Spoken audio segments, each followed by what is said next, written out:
Hello friends, नमस्कार. स्वागत आहे तुमचं स्वीट अँड स्पायसी किचनमध्ये. सध्या उन्हाळ्याचे दिवस चालू आहेत. गरमीही खूप वाढलेली आहे. या गरमीमध्ये थंडगार असं फ्रूट कस्टर्ड खाण्यासाठी खूप मजा येते. आपण हे तयार कसं करायचं हे पाहूया. इथे मी एका पातेल्यामध्ये अर्धा लिटर दूध घेतलेलं आहे. हे फुल फॅट मिल्क आहे. आता आपल्याला याच्यामध्ये 5 ते 6 चमचे साखर घालायची आहे. साखर घातल्यानंतर हे दूध आपल्याला उकळून घ्यायचं आहे. हे दूध उकळत आहे तोपर्यंत आपण एका वाटीमध्ये 3 ते 4 चमचे कस्टर्ड पावडर घ्यायची आहे. इथे मी व्हॅनिला फ्लेवरचीच कस्टर्ड पावडर वापरत आहे. तुम्हाला आवडत असल्यास तुम्ही दुसराही फ्लेवर वापरू शकता.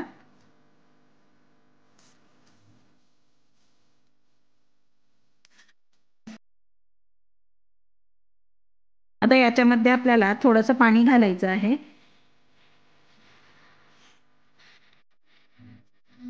आता हे आपल्याला व्यवस्थित मिक्स करून घ्यायचं आहे. त्या कस्टर्ड पावडरची आपल्याला पातळसर अशी पेस्ट तयार करून घ्यायची आहे. ही पेस्ट तयार झालेली आहे. हे दूधही आता उकळलेलं आहे. आता आपल्याला या उकळलेल्या दुधामध्ये आपण जी कस्टर्ड पावडरची पेस्ट तयार केली होती ती टाकायची आहे. अशा प्रकारे ही पेस्ट आपल्याला हळूहळू या दुधामध्ये घालायची आहे. आता याला चमच्याने व्यवस्थित मिक्स करून घ्यायचं आहे. कस्टर्ड पावडरची पेस्ट घातल्यामुळे या दुधाला छान दाटसरपणा येतो व फ्लेवरही खूप छान येतो. आता हे आपल्याला 5 ते 6 मिनिटे व्यवस्थित शिजवून घ्यायचं आहे.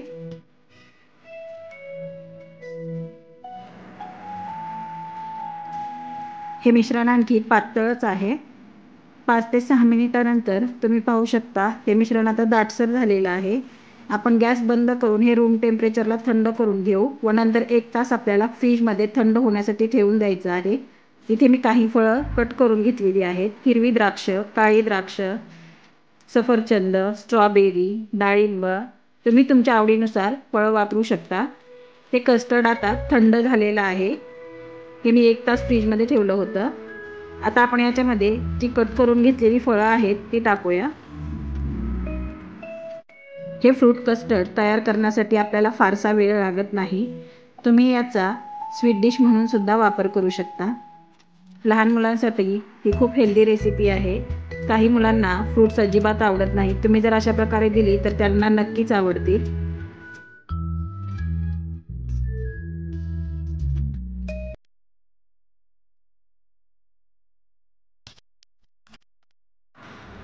आता हे सर्व आपण व्यवस्थित मिक्स करून घेऊया. हे कस्टर्ड आपण अगोदरच थंड करून घेतल्यामुळे हे फ्रूट कस्टर्ड एकदम थंड असं आहे.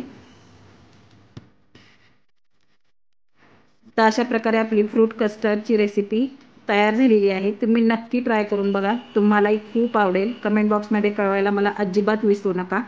तुम्ही जर माझ्या चॅनलला सबस्क्राईब केले नसेल तर सबस्क्राईब करा, लाईक आणि शेअर करा, तसेच बेल आयकॉन क्लिक करा. वेळात वेळ काढून तुम्ही माझी रेसिपी पाहिल्याबद्दल खूप खूप धन्यवाद.